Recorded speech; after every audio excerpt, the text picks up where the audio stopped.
been studying Materno Giribaldi, who was a sculptor born in 1870. So, um, and he was active mostly from 1895, 97. That's the start of his career officially, um, to 1951 when he died in Brazil because he left Italy in 1925. Why would you ever Uh, want to do that? yeah, that's a good question. But he left Italy because of it's a very complicated story. But to make it a little, just the simple version would be that fascism was rising. 1922 was the year when, if I'm not mistaken, Mussolini rose to power. The And socialist.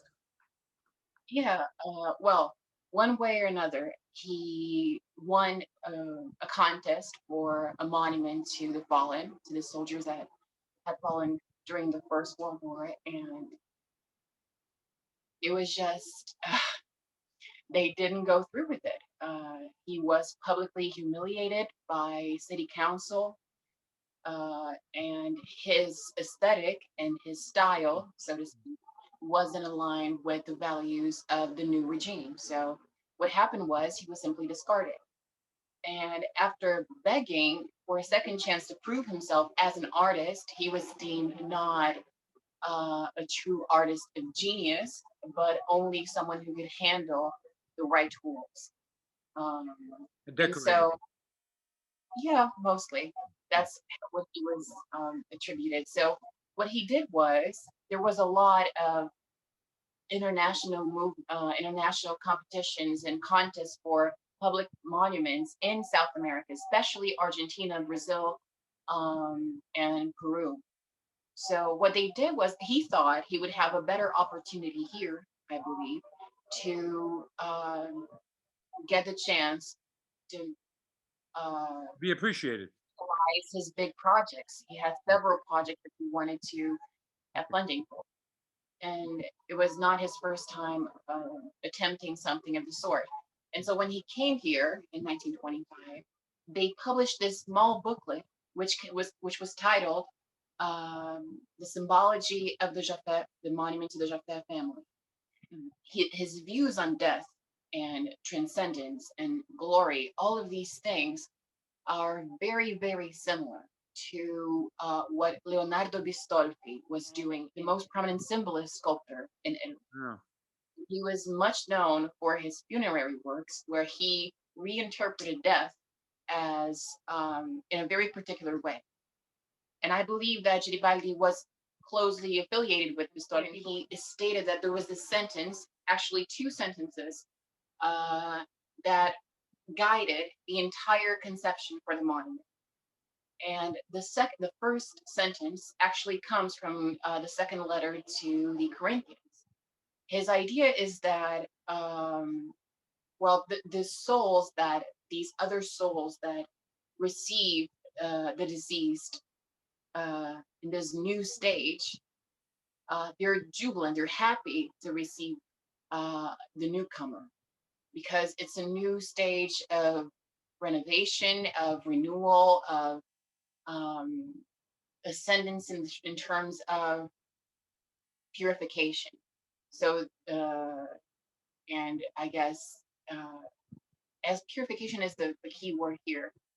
And he also stated, which is somehow, I don't think it's contradictory, but he says that, uh, so the very important thing about Leonardo Bistolfi, and that Materno also does, is that, and that's something that the daughter of Cesare Lombroso said in an article about Bistolfi. So Paolo Lombroso wrote that Bistolfi uh, interpreted death as the laboratory for life, so that the very substance of death and life were the same, and there was a continuum. And so, along those very lines, Materno did something, and he said according to the booklet, that the life that's now gone, the deceased, becomes millions of other lives, although inferior in complexity. But at the same time, the soul ascends. So it's this sort of essential philosophy that really amounts to this sort of unity with divinity, with intellect, with a state of purity. And at the same time, this soul that ascends and seems to be well contained in itself also becomes all of these other things, as in the substance of very stuff of life is the same as that of death. And even though I'm not self-contained anymore as one being, I am now part of millions of other lives, be it, I guess, plants, animals, microorganisms. But I myself am only a level of complexity within the categories of being. And that was the Bistolfi also wrote about his conception, and it's very, very similar. But I am not aware of Bistolfi mentioning this idea of souls, of new beings being created from this original being that are only inferior in complexity. That the very substance of death is the same of life, and there's a continuum, and that is just different expressions of the same substance. But is there a sense here, yeah, that the realm of death is superior to that of life? Yes, definitely. This is the ending note, right? Definitely. Okay, I mean, from there you could easily suppose what Mussolini might have against this. Right? Yes. There's a very clear in fact, divergence. what all socialism might have against it. I mean, self-affirmation, problems are resolved in a progressive manner, and anything that any impulse towards the otherworldly would be regarded as defeatist.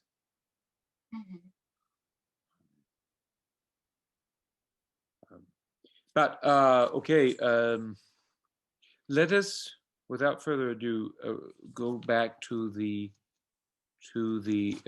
paraphrase of Paul.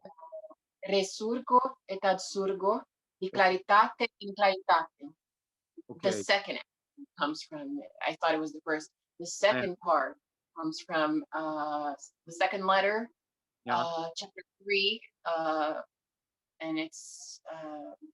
I believe because, yeah, Paul had sent it to me, so I believe we're talking about 2 Corinthians 3, and the verse would be your let's see, 18.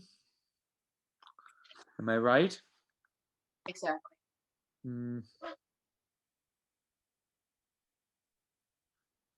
I have here I have, for the sake of discussion,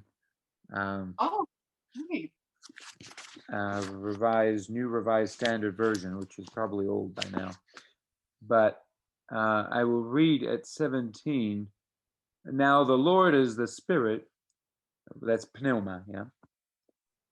And so the breath, yeah.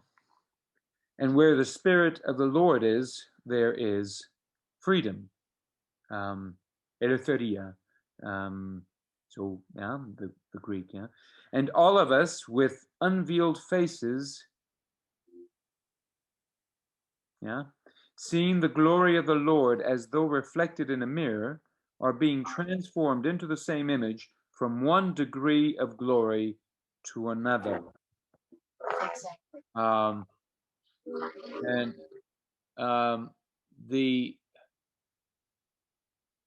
apodoxes est doxan. No? Yeah. Doxa, which is usually a term, yeah, I mean, for the old philosophers, usually doxa is kind of opinion, yeah. But in the Greek context, it's more about this, what is shown in a positive sense, so glory and this shining forth. That is something that's been troubling me a lot, understanding what throughout the letters is understood as glory. And that particular verse comes from, is it, I know the noise here is, Yeah. this particular verse refers to the veil that was covering, I believe, Moses' face. Uh, Yeah. and then with an unveiled face, that would be reflective of glory, of divine glory, we would ascend and become ever closer to his image. Yeah. I'll go back to verse 12. Since then we have such a hope. We act with great boldness, not like Moses, who put a veil over his face to keep the people of Israel from gazing at the end of the glory that was being set aside. Um, this opens up the the whole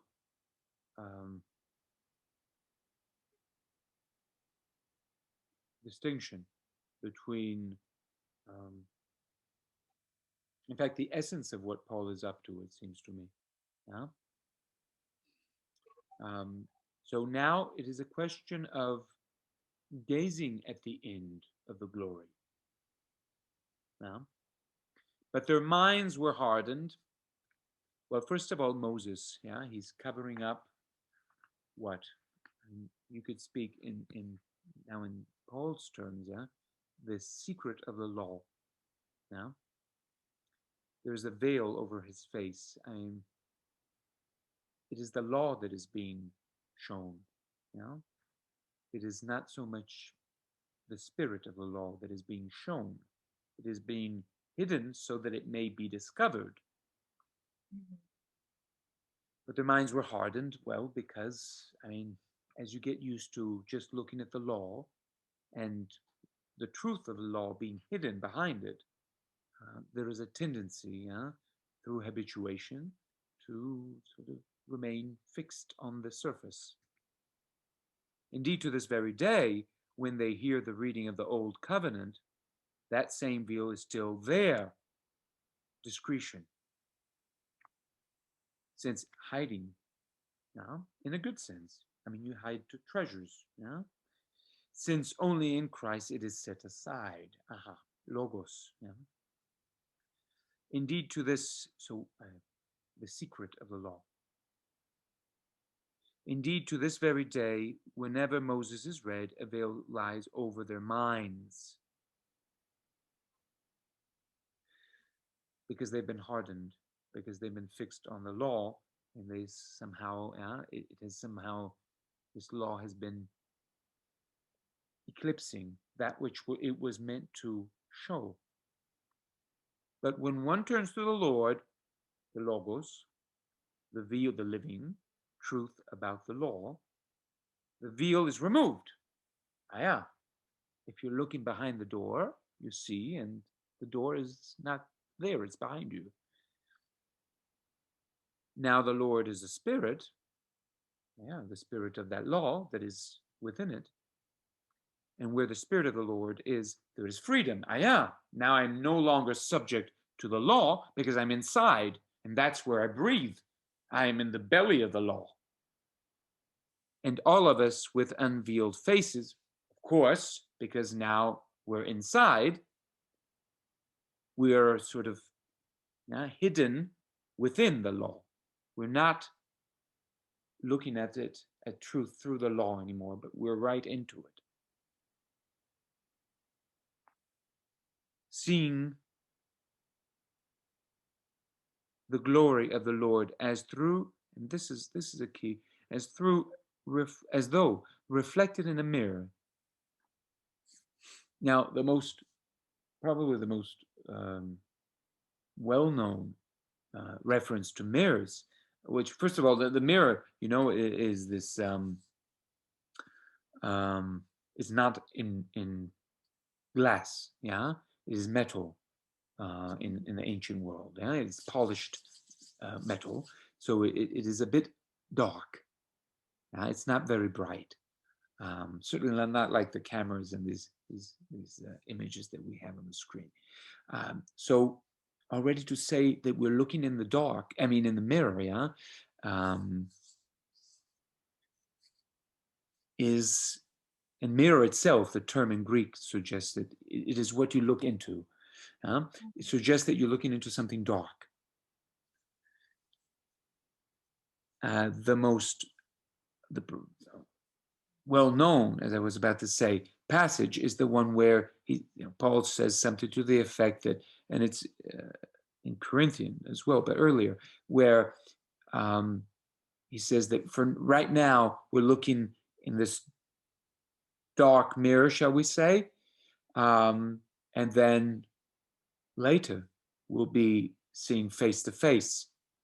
Oh, yes. Right? Something to that effect. Not precisely, but the point is, and I will be, now I know, but from the outside, but later I will know completely as I am known. In other words, I will be transparent, yeah. And who is it who knows me now? It is, of course, God who knows me. So the suggestion here is that when you see things without the veil, you're seeing as God sees me. Yeah? And what does God see in me? Does he see my appearance? No. I mean, that men see the appearance. He sees within. So he sees the spirit, the soul. And of course, that is all he cares about, really. It is the pneuma, this breath that was in there to begin with. So he's looking at that which is to come out, because we are not born to cover it up, but we are born to witness that which is inside and for him to declare it. Now, what do the old Jews do? They declare it too, but it's hidden because they're declaring to their own people in the face of other peoples for whom this pneuma is a problem, is a threat.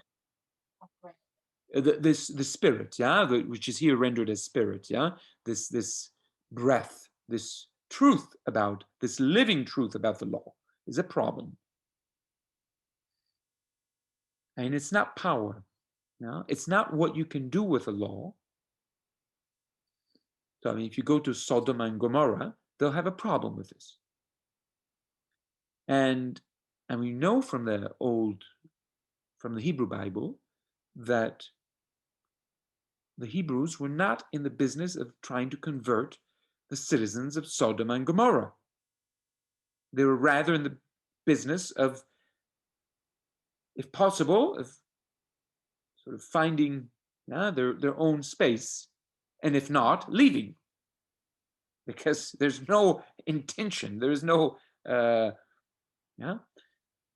is this distinction between the people of the law and everybody else. Now, for Paul, that's not precisely the case, because he is speaking to both the Jew and the Greek, which is to say the pagan or the common man. So he is exposing the problem of truth as a common problem. It's for everyone, whether you're Jew, whether it's for the anthropos.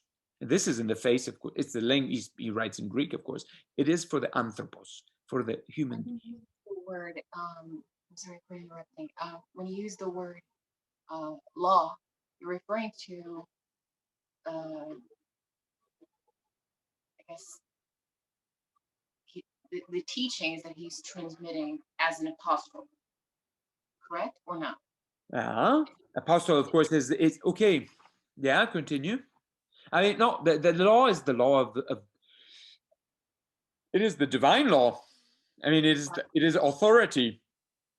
The question of law ultimately is the question of God.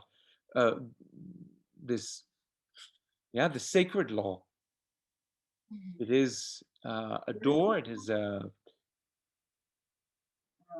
Which I find interesting. Actually, it's interesting that Paul also has an entire section within a chapter uh, dedicated to the theme of resurrection yeah. within the first letter. And also, within the first letter, there is this one verse that I believe alludes, in a way, to what could be reinterpreted in secular terms as purity in death, uh, which could have been sort of a source of reinterpretation, which is chapter 3 of the first letter, verse 13.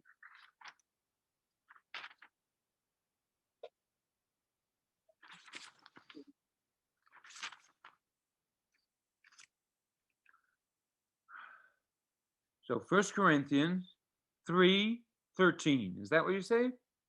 Exactly. What I have, I'll start from 12 because it's the beginning of the sentence. Now, if anyone builds on the foundation with gold, silver, precious stones, wood, hay, straw, the work of each builder will become visible, for the day will disclose it, because it will be revealed with fire, and the fire will test what sort of work each has done. Are you referring to this? Exactly. And then also to 3:16 and 17. Do you not know that you are God's temple and that God's Spirit dwells in you? If anyone destroys God's temple, God will destroy that person, for God's temple is holy, and you are that temple. Now, this ties in with the latter part of that um, passage that we were just reading, where Mhm. he reads and again he writes, and again I'll go over it. And all of us with unveiled faces, seeing the glory of the Lord as through as though reflected in a mirror, are being transformed into the same image. Now, this is the icona, this um, from one degree of glory to another. What is this image? Do we understand this image? We're being transformed into this image. This image is the mirror.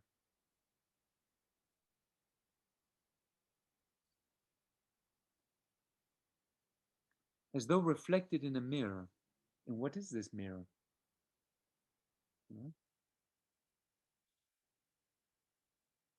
We are being seeing the glory of the Lord as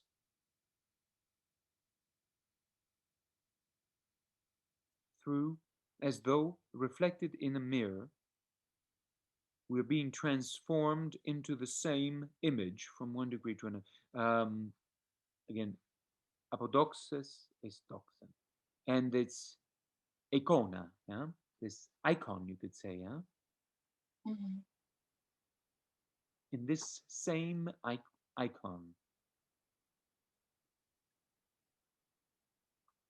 That's the original in Latin of that verse. The Greek, yeah? Um, I'm great. yeah.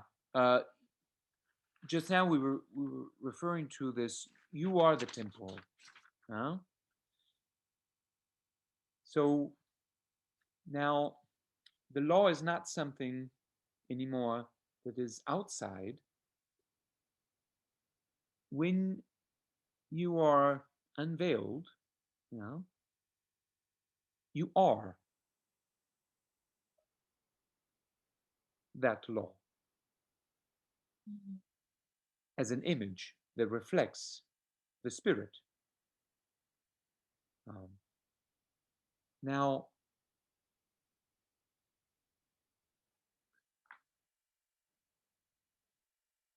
is he saying something that the Jews had not said? Not quite. or at least he is rephrasing things, yeah, so that he's making, to some extent, he's making the Bible, the Hebrew Bible, to some extent intelligible to the pagan. Yeah. So the cryptic language of the Hebrews, or the cryptic element of the Hebrew Bible, is brought to the fore. It is visible to the pagan, to the common man, that the Hebrew Bible is cryptic. That cryptic element is the strangeness of the Hebrew Bible now rings a bell to the common man. So why would you keep the law? The sacred law, in those terms. We have, we do things ourselves. No, there's a reason why. The law is good, but then how do you justify that for the pagan, the common man? And the justification comes, and it makes sense, when you say, well, you're looking at the truth of the law, and so unveiled faces, seeing the glory of the Lord. He doesn't say seeing the Spirit, yeah?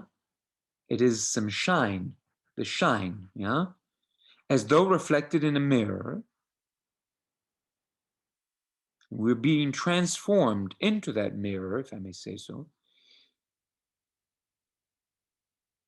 through more and more of this glory. Now, the sculptor that you were speaking of, if I understand him correctly, you have this, you could say, a spiritualization of Christianity, or of the law, whereby souls expand in light. Yeah? But what does Paul mean by this apodoxis eis doxan? Yeah? From glory to glory, this expansion of glory. And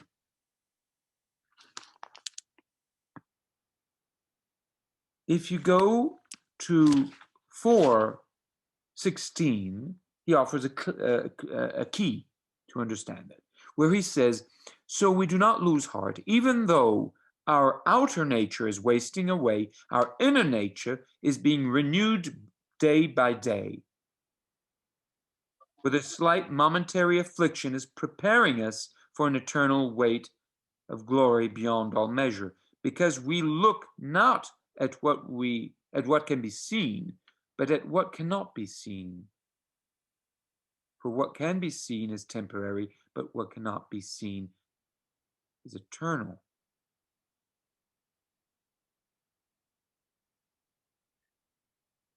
And right just before that, he had said, yes, everything is for your sake, so that grace, as it extends to more and more people, again, this more and more, yeah, may increase thanksgiving to the glory of God.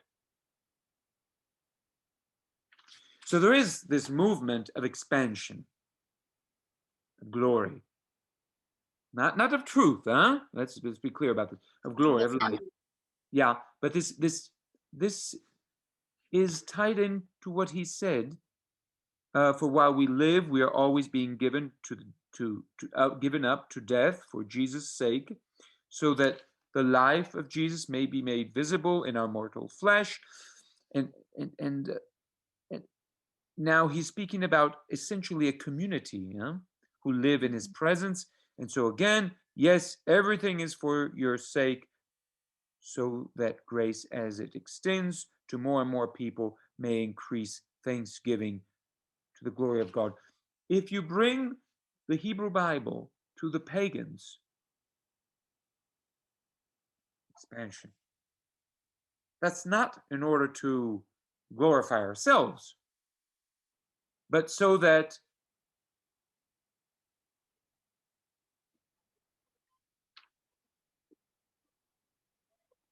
thanksgiving, glory of God, it is this justification, the justification of our life turning towards God. Now, there's no increase, there's no expansion there. Mhm. The it's not a question of expanding towards God. Mhm. Hmm? It is a question of expanding in the sense of sharing the gospel, of course. That's the whole point. Yeah, As in a horizontal expansion instead of a vertical extension. yeah, yeah, yeah. It's the community, and of course, this makes sense because he is opening up the Hebrew Bible to the pagans. He's bringing it to Rome, essentially, which is as if I were to say common civilization, right? All nations are Rome. The Latins would speak about mundum. Mundum doesn't mean, all peoples. It means civilization, right? So when Dante says, there should be a monarch, a prince for the whole world, he means not for China. He means for civilization. Now, you can have various, yeah, centers of civilization, but we don't care about China now. For all practical intents and purposes, it's, it's we should have a center of authority. Um, Now, expansion in terms of sharing the good news,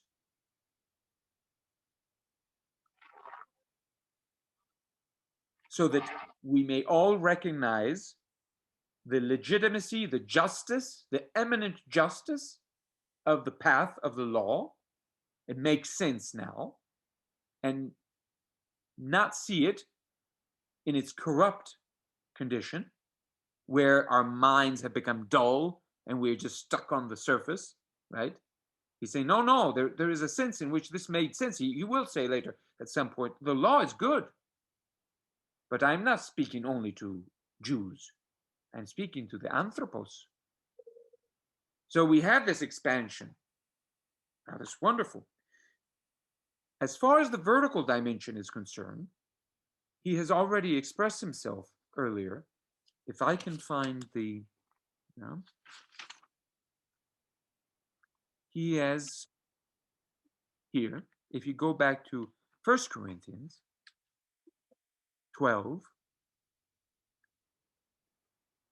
and he says at 27, I will read a bit more than that because it comes in the second part, but now you are the body of Christ and individually members of it. And God has appointed in the church first, and here is the hierarchy. First, the messengers, the apostles, apostel, right? I'm placed, I'm dispatched. Those who are dispatched. Apostles. Second, prophets. Right? They will tell you about the, the hidden, what is hidden. Third, teachers. They'll explain the prophecy. Then deeds of power. We need to work. Then gifts of healing, the doctors. Forms of assistance, the nurses, if you like. Forms of leadership. Now, this is intriguing. Towards the bottom of the hierarchy that goes to God, but it's not that you're climbing up the ladder, going up to God. It is a manner of modes of witnessing, modes of responding to the eternal. So we have a sort of categories. Yeah, the highest category is that of the dispatched, where that is what, and of course he is the apostle Paul. So he is the one in whom the Logos lives. It is not I who live, but it is the Logos, the living Logos, the Son who lives in me. And of course, the question, who is speaking? Who is saying this? And of course, it is the Logos who is speaking. It is not I who is speaking. And this is what it means to be sent. So this is the highest form of life. And towards the bottom, forms of leadership.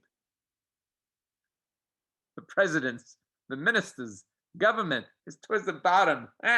It's under the deeds of power.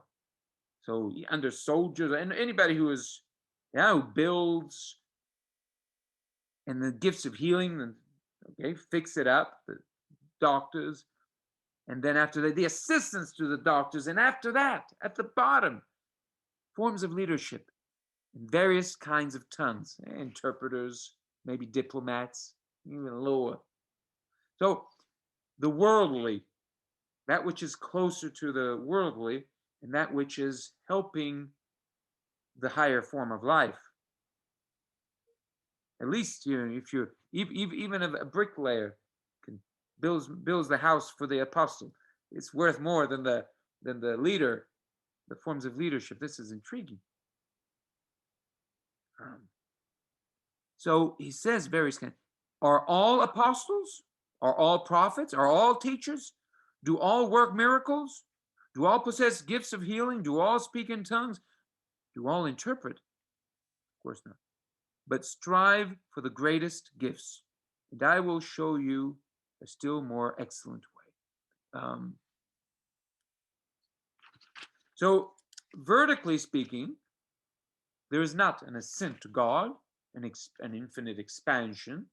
There is a hierarchy of modes of being for the human being.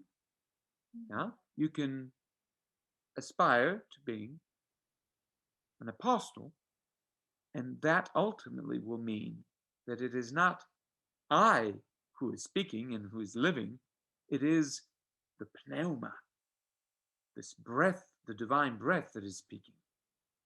And of course, I live in him as he lives in me. So it is this, the identity, the human identity is, the problem of human identity is somewhat settled by that. What am I ultimately, because I am seeking my identity, what am I ultimately? Something hidden that is speaking in me and uses me as a vessel. And he is a poet. Let me see if it is at the beginning of, if I recall, I think it was at the beginning. Yes. If we look at Corinthians 1 Corinthians, Paul called to be an apostle of Jesus, of Christ Jesus, right? Now, I'm just looking at it. By the will of God, and our brother, etc., to the church of God, etc., called to be saints. Yeah, another intriguing thing, because everybody's called to be saints, basically.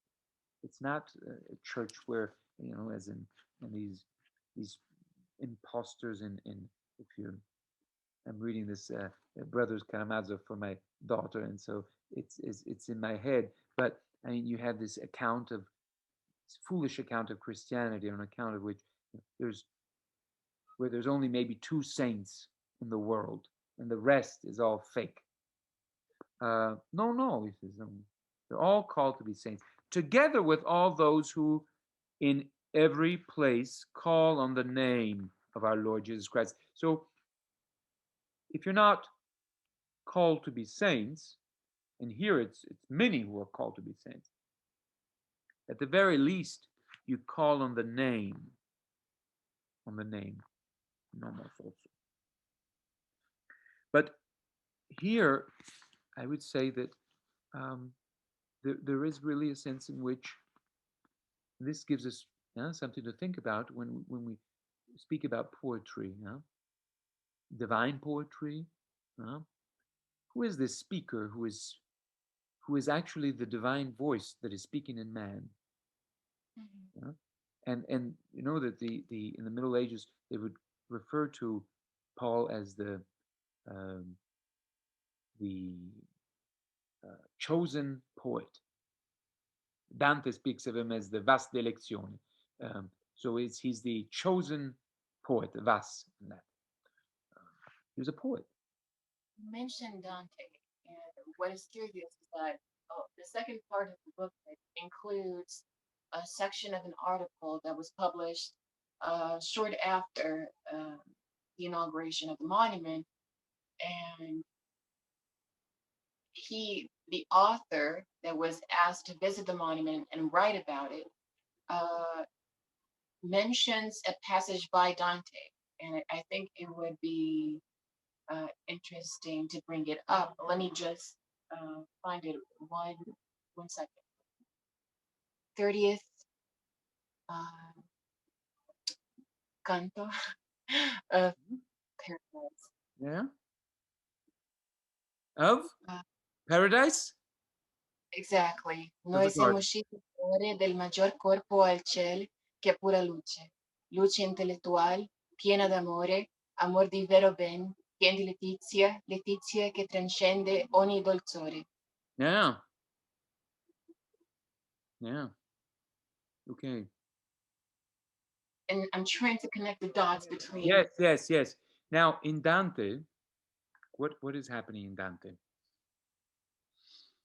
There is this ascent. You see this in Paradise, from one form to another.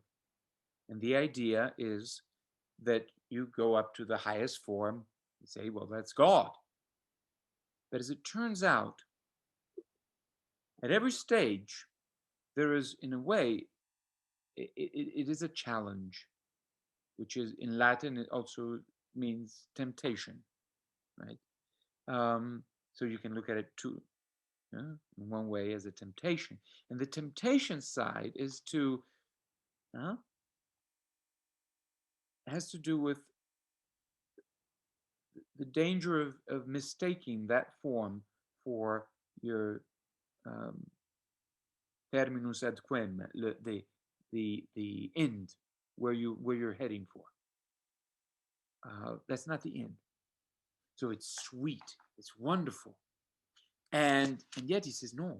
There are clues that are given to him, and of course it's Dante who is letting these characters speak for him and to tell him, no, be careful, be careful.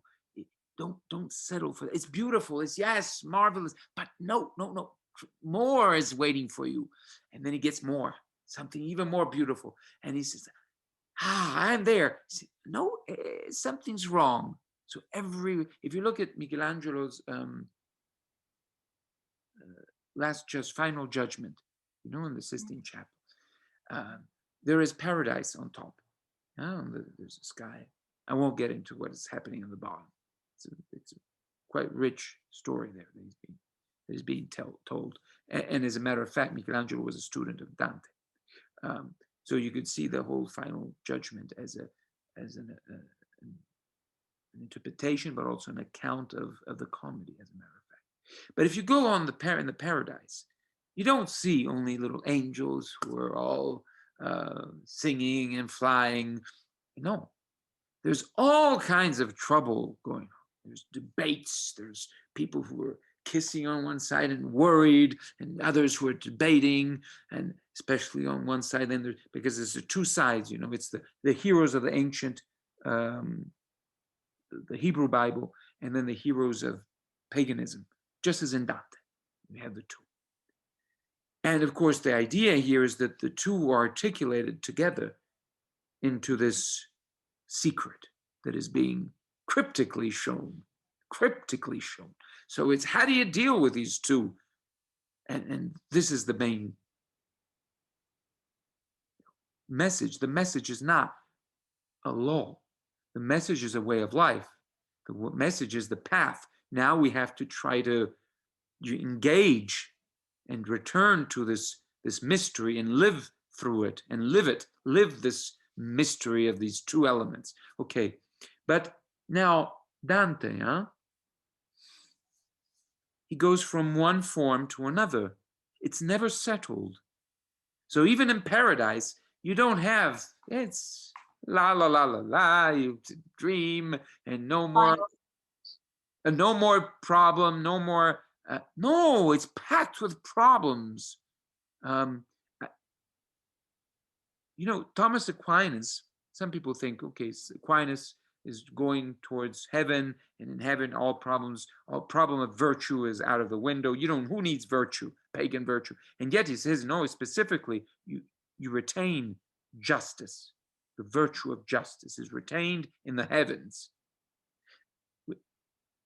which is akin to what is going on here.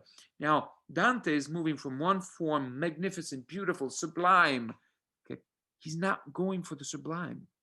That's not the target. He's going through the sublime. And the brighter and the more beautiful all is, and the more tempting it is to settle for it. And as he goes on, however, he gets stronger. He is sharper. And he suggests, or he comes to understand, and of course, it is we who are supposed to go with him, and we are supposed to understand that the goal is not the vision, but it's sharpening our eyes. And he says this later. It is about sharpening our eyes to be able to see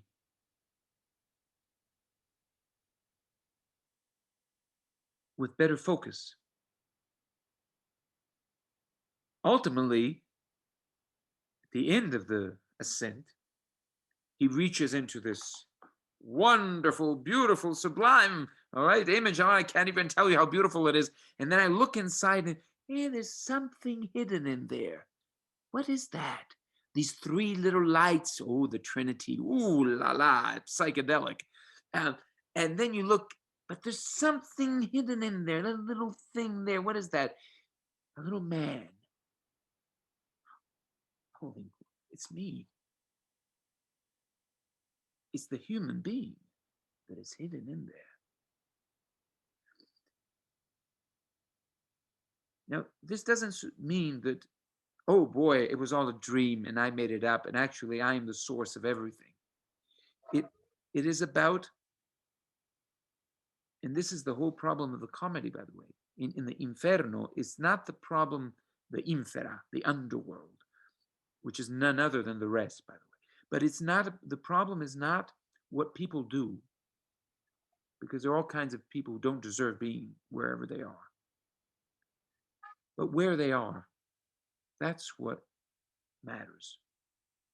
So we're not trying so much to understand who we are as much as where we are. If I want to know myself, the challenge is not to find myself as this autonomous ego. I'm here, forgetting everything else, but it is a question of understanding the nature of the place where I am. It could be a hierarchy. It's always the same place, but there is a hierarchy of understanding of where I am. So that you could be standing here and you're in hell or you're in paradise, but the problems are always there. And in hell, although he has no hell, we speak of it, it's the underworld still. There's ambiguity in his terms, intended. There's a lot of confusion, smoke, and obscured situations where the honest look dishonest, but it's because of the place. They've been placed there. And sometimes people don't understand themselves. What's going on? They're angry because of the world they're in. And that's because they don't have the lens is not focused, their eyes are not sharp enough. So this ascent is about sharpening your eyes. Come to understand not things discreetly, but the place in which we are So now to wrap things up in relation to the other, he is not ascending more to more and more sublime, and then beautiful, because even then, at the end of the commedia, he goes to the love that moves the stars. That's a completely pagan formulation, Boetius. He doesn't say the love that moves our lives down on earth. He says the love that moves the stars. That's general providence. It's not particular providence. Yeah? Stars. I mean, I'm down here in the, if I, as a Hebrew, as an ancient Hebrew, I would answer, who cares about what is going up in the sky, in the stars? What is important is justice here in our world of men. The stars can do whatever they want. That's not the goal, because then he falls, as we know. He falls back into this world. He wakes up. That was the dream.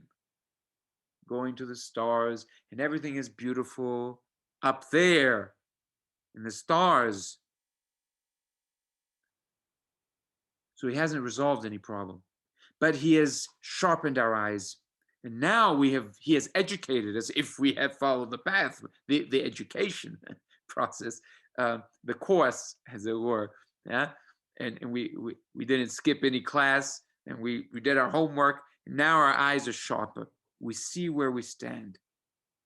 And we see, now going back to Paul, we can see that there's a hierarchy of types of lives. Not a question of expanding towards God. So just Yes. it's not a matter of becoming closer to God in the sense of his image and approaching his qualities. It's not that. It's a matter of you see what Paul said, yeah? When he refers to, I think, ultimately,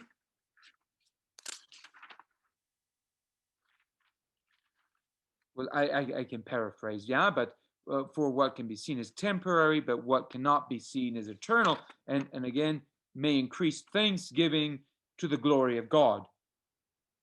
It is the glory of God. It's the eternal. It's not moving. He's not moving an inch from the Hebrews. It is the eternal. You're not, filling the gap. But the big problem is, how do I live as a human being? What does it mean to be a human being? So you can have the perfection of the human being, who is the human being who recognizes himself within the divine. That's Dante, yeah? The Trinity. Yeah, that's fine. The Trinity is beautiful. But what's that little thing inside, he says? A little strange. Some people say it's the Christ. Yeah, but the Christ is the new Adam. The second Adam. So Adam means human being, anthropos. So he plays very often with these terms, yeah? The mind. You don't know if he's talking about the poet or God. Huh? He is not saying, okay, you are God, yeah? He is simply saying that if you want to understand what you really are, then you must understand the place in which you are. Yeah? Could I relate this sense of heightening of vision with Paul says about unveiling? No. Could I relate those two things? No. But he is in these formulations, he's not giving you the divine comedy education, or it's the comedy tout court. Yeah, he's not giving you Dante's comedy. Yeah? He is offering a defense. That's his style, as it were, as a poet, as a defense of the Hebrew Bible in the face of pagans, the common man. So the Hebrew Bible has to be intelligible to all men, as to the human being as such, to the Greek. Um, uh, so One thing that I haven't on, but I think that yes, does, I would like to clarify because I might be viewing it entirely wrong, is fire, and that's what I was associating with purification. So purification through fire, and all that is present in the monument because, and I think that's really interesting. There is a right at the entrance. There's a female figure and a male figure, both of them standing tall, and they together lift this castle, and it burns. And according to the booklet, it's love that's fueling uh, uh, the flame of, the word is saudade, so of longing, of missing. okay. I don't know if saudade is a word that can't really be translated Yeah. properly. Okay. And and what's interesting is that when you look at the entirety of the monument from that angle, from the entrance, you can see that as a whole, it resembles the shape of a flame. Mm. And then I was going through the third chapter of the first letter, Paul's first letter to the Corinthians, and when he mentions fire as purification, which is a theme that's present throughout not only the New Testament but the Old Testament, uh, I was trying to relate the idea of fire that's present in the Bible with this new notion that's been developed by the artist, and I couldn't really grasp how they come together. The fire and Purification and yeah. uh, Well, how what is this fire? no. What is the what is the role that the fire plays in um, in the resurrection of the eternal soul, so to speak? You, I mean, fire is aquatinis is purification for the Romans, yeah. Water and fire in all, I mean, ancient rituals, and you'll find it. I mean, it's common to men, you know, there are various peoples in antiquity.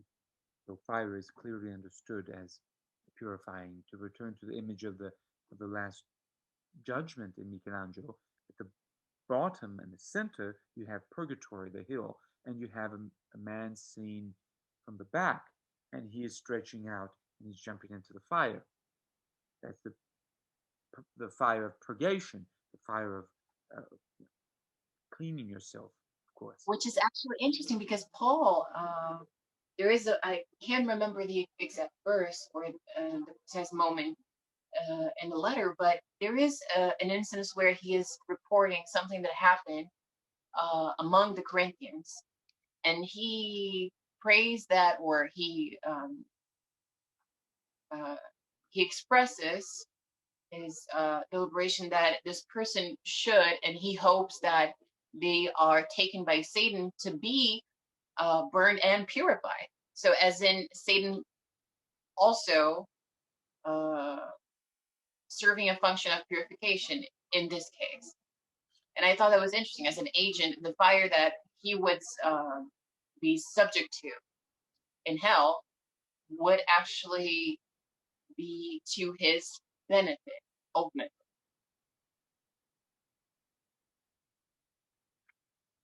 There was a reference to Satan in Corinthians, if I could find it.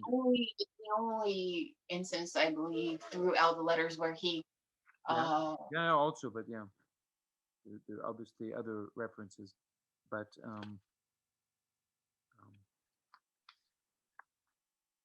I think, let me grab my Yeah.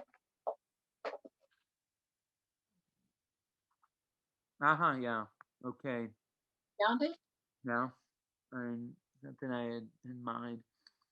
Um, that's Second Corinthians, number 2, the verses 10, 11. So anyone whom you forgive, I also forgive.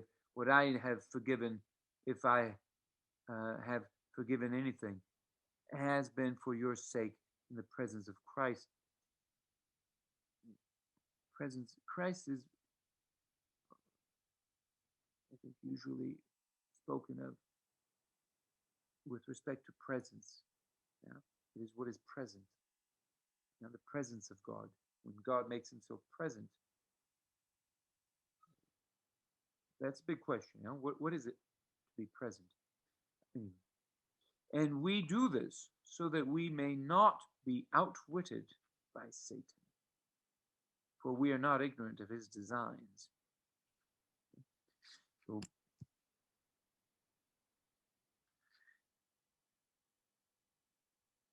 there's something cunning, in the world. Yeah? You want to have a sharp mind. Again, the people who were dull-minded, he referred to, people who, because they had not been gazing at the end of the glory, not the glory, in the case of Moses, and so their minds were hardened. When your mind is hardened, it's not sharp. It's not sharp. You can be easily outwitted by Satan. So you say, well, I'm following the law. I do everything I can to follow the law. And the more you say that, and the more you try to do that, and the more easily you can be outwitted by Satan. There is clearly a pedestrian reference here to what is going on today. So you hear very often people who appeal to regulations, laws. Well, the rule, that's what they say. You have to follow the regulations. You have to respect the regulations. And nobody's asking whether regulations is good or not. How do you interpret it? What is the proper place of man, as man, of the human being, the anthropos? The proper place. Is it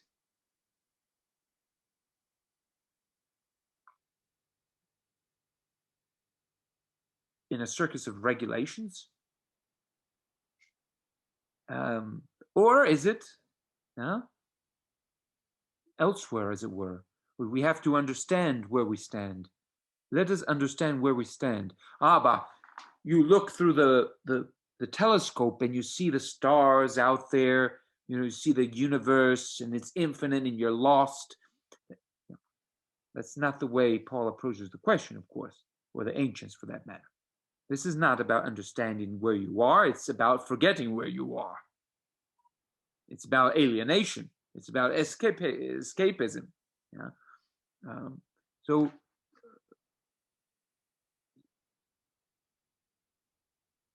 Satan is not to be underestimated, I think. Not demonized, but there is this problem, this satanic problem, as it were.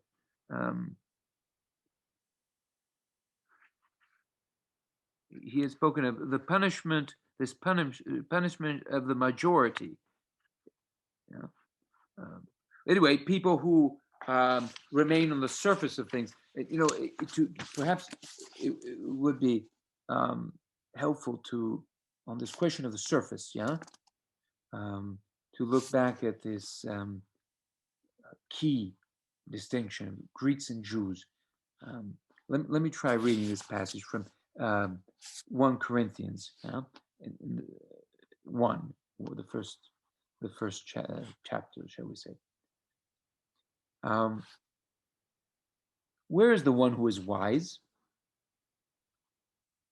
Let me go step further back a second. For the message about the cross is foolishness to those who are perishing. Those who are perishing, people who live in the flesh, who live for power. why would I go on the cross? Why would I burn? Why would I be educated and renounce power? It's foolish, right? Why would I give anything away? Just grab. Why would I risk my survival and not live for health, which is a euphemism for survival? It's foolish. Why risk it on the cross? But to us who are being saved, it is the power of God, but it's not my power. That's the whole point. Again, thanks be given to the eternal. For it is written, I will destroy the wisdom of the wise, and the discernment of the discerning I will thwart. But this is anti-scientific. No. Because it is not mine. Who am I? This whole question of who am I, my identity, depends on the place. Now, if I understand the place where I stand in a very confused manner, then I'm confused. My identity is confused. Where is the one who is wise? Where is the scribe? Where is the debater of this age? Has not God made foolish the wisdom of the world? For since in the wisdom of God, the world did not know God through wisdom, God decided through the foolishness of our proclamation to save those who believe. Ooh la la. The ignorant. For Jews, I don't know if he says it again later, but if you're ignorant, but you are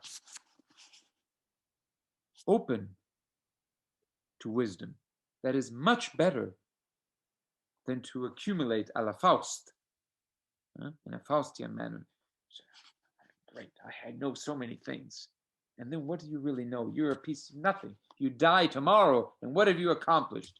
But I have accumulated. You forget. That's not the point of life, to accumulate, to be greater, and to expand. That's not the... And here's the part on the Jews and the Greeks, and I think this is always, this is the key, these two terms. For Jews, who are these Jews? Corrupt Jews. The Jews it's a type, again, type of person. For Jews demand signs, laws, appearance, and Greeks desire wisdom, growth. You see? So the pagan desires growth, more. Of course, it's not, growth in a sense of money. That's the lowest. He says, no, in the best sense. What is it? Wisdom. Faust. But we proclaim Christ crucified. Crucified. What does that mean? A stumbling block to Jews and foolishness to Gentiles. But to those who are called both Jews and Greeks, both Jews and Greeks, Christ the power of God and the wisdom of God. So we have two different types of Jews and two different types of Greeks. Mm-hmm. For God's foolishness is wiser than human wisdom, and God's weakness is stronger than human strength.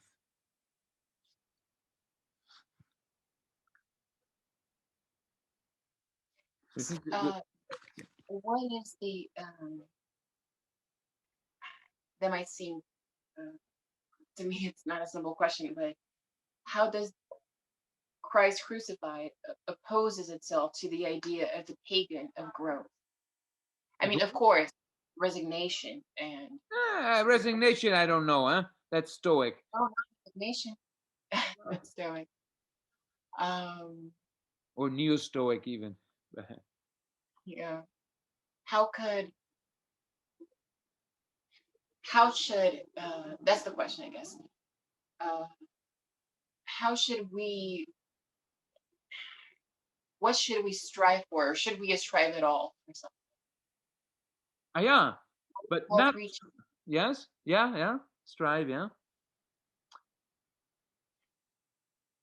What is his recommendation if he denies if there's anything behind the idea of growth, and that the pagan are chasing after? Yeah. What is the alternative? Mm-hmm. The, the cross is not opposed to nature. Mm-hmm. Growth means nature. As the medievals would say, you grace um, completes nature, doesn't destroy it. In other words, grace is the perfection of nature. The problem here is not growth as such, birth. He's not trying to destroy the family, for example. Growth in a sense of accumulation, of trying of It is a question of corruption and opacity, the opacity of it. You could say power for the sake of power is bad, but that's in the sense of opacity to identity, to what is happening, taking things for granted, living on the surface, and so saying, we're just growing, growing, growing towards the precipice and then falling, falling, falling. What was the hope? What was the point of all of that, right? And what's the point of if it's just about accumulation, growth? You know that you're going to fall. Now you can always project your growth into the other world and say that you will, and I will keep growing, growing, growing till the end. But in reality, whatever you have accumulated here, yeah, probably no one better than Bosch and Bruegel uh, portrayed that, right? This loss of everything that you are accumulating, the painters, this loss of everything. You have to give it up, my friend. You give up everything. But this does not mean, yes, this does not mean, however, despise it. No, it, it is an invitation to recognize that there is something divine at work in that.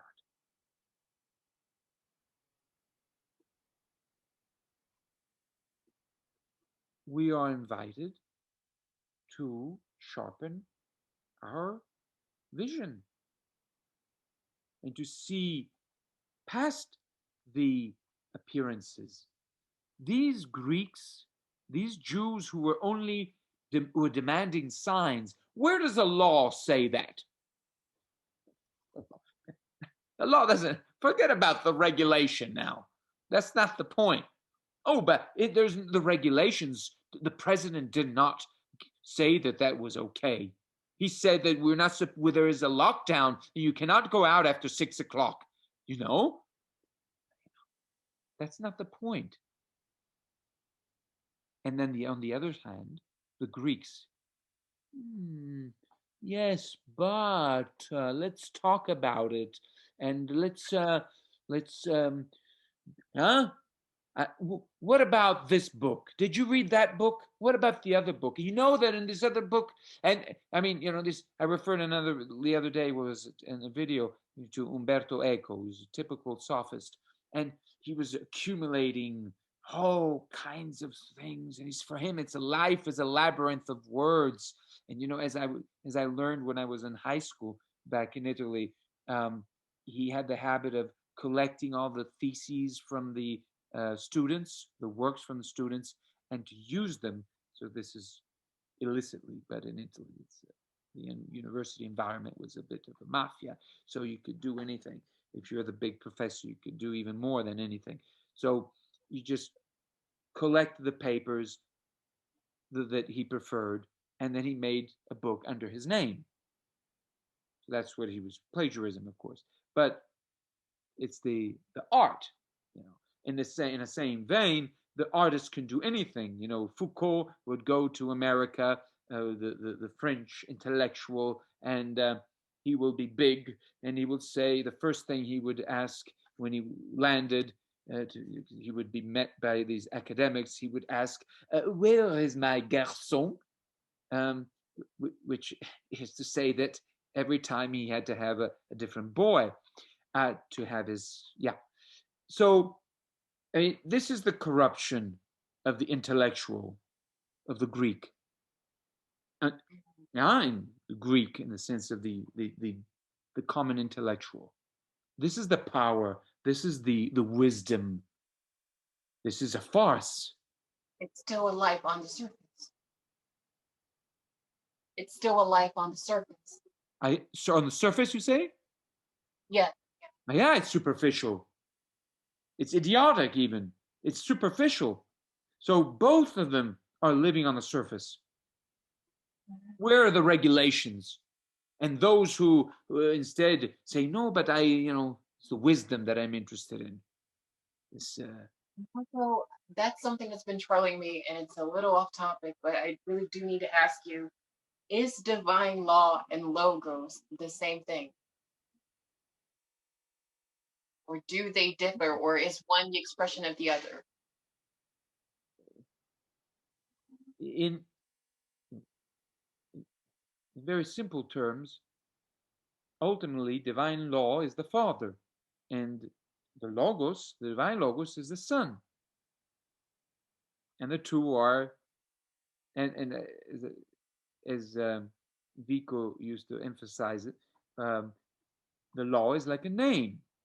Nomos is the same root in Greek and in our languages. And logos is the verb, verbum. And the verb is the articulation of a name. John runs. Yeah? Running is the articulation of John. Mhm. So the nomos, the law, is the form, the eternal formless form. And this life within the form is the spirit, the pneuma also. Yeah, it is present as a verbum, as a verb. You don't see the formless form, but you do see the presence of the form. How does it show itself? It shows itself in his activity. How do I show myself? In my speech, in my activity. Which reflects Christ and his Which doing. is the Christ. The Christ is this activity, this The presence, verb, Father. the incarnation. And where is this incarnation? Ah, in a in a nature that is ready for it. The human body is perfectly adapt for the presence of God. Mary is pure. There's nothing wrong with nature. Pace the Gnostics. That's something that it's probably my favorite passage within the letters. The very small passage on reconciliation, and that the presence of Christ granted us the reconciliation. And thus, I assume what you've been talking about, that the human body is entirely adapt to the divine. To I, it wouldn't even be there. Yeah, it bespeaks the hidden presence. And you could say also that, I mean, where would the divine manifest itself if not in the human, in human actions, in human deeds, in what in our valor, in our virtue, essentially, in our strength. It is our strength. It doesn't manifest itself fully in a cow, in the stars, not even, but it is in the human being, as a human being.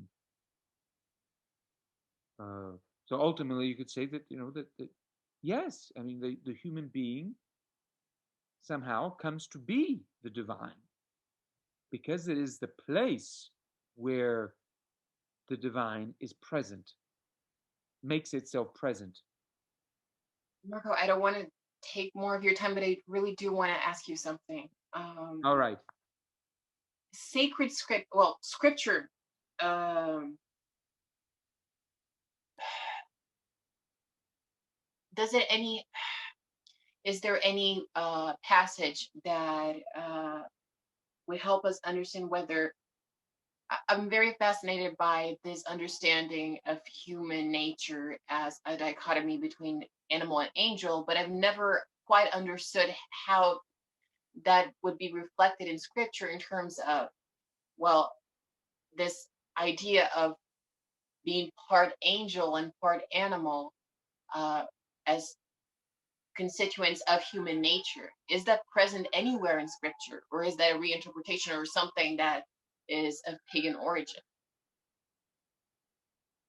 As human nature being both these things in essence.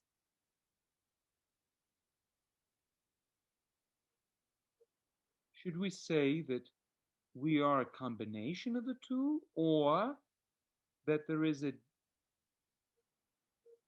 element, the human element, that is the key to understanding the other two, and as a key is independent of the other two, so that there is a dignity to the human being that is not to be found, an ingredient that is not to be found either among the angels or among the beasts.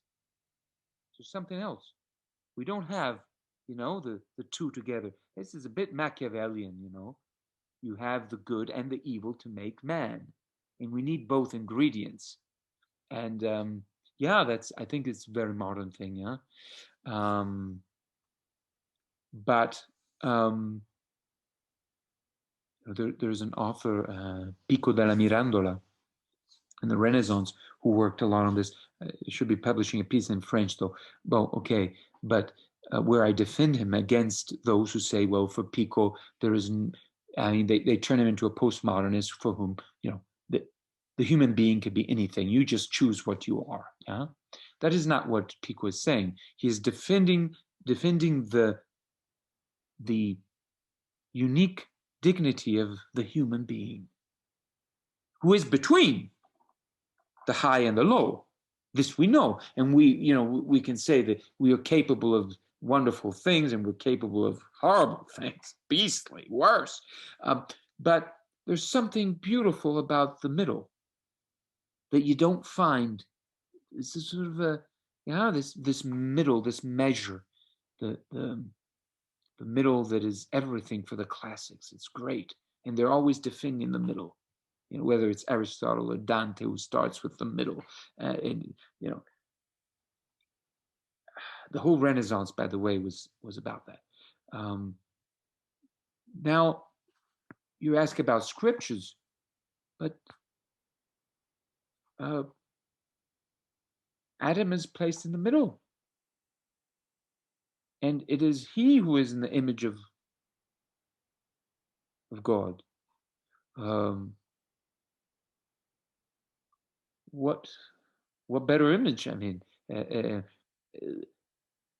he is not made of just the low and the high mixing together. Not that way. I mean, there's humus, yeah. The homo is in the sense of the anthropos is the made from the earth, yeah, the humus, and then of course there's the image of the pneuma, the spirit, the verb, however you like it, then that is entering and shaping it from within, shaping the humus into this, forging this Adam, who, however, is only the first Adam. He's not the Adam who is behind, so it's not the secret about Adam. So these are stories that, again, should not be taken simply on the surface, yeah, and say, okay, now I understand. But you always have to ask yourself, why are they telling me this? What's the point of the story? And I think this is key, yeah. And so the second Adam, to suggest that the first Adam was really cryptic, So is Adam, is the human being this mixture of what is low, base matter and spirit? In some way, that's what it looks like. On the surface, yes. But ultimately, Paul is going beyond this, right? He's opening up the door and he says, no, it is actually the divine who is living here, who is speaking. He is the presence. If you want to really understand what the human being is, ultimately, he is the presence of God. The presence that goes back to the Father, that witnesses. He is the God witnessing God, so to speak, if I may say something like that. He is the one who is, he is the only one who turns back and looks at God, who asks questions. He's the only animal, the only life form who asks questions. There's no other animal who asks. If there is another animal who asks questions, he must be a man, and he must deserve the title of human being.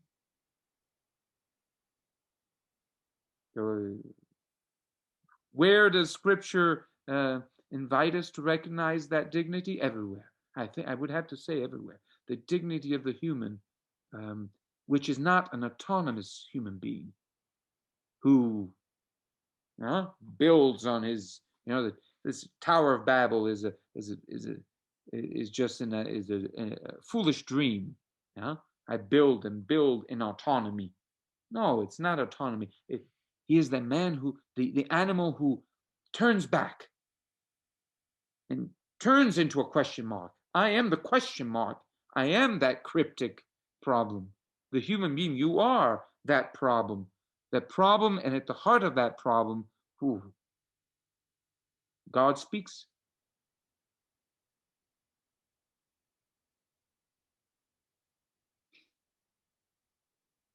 Oh, a lot to think about. Amen.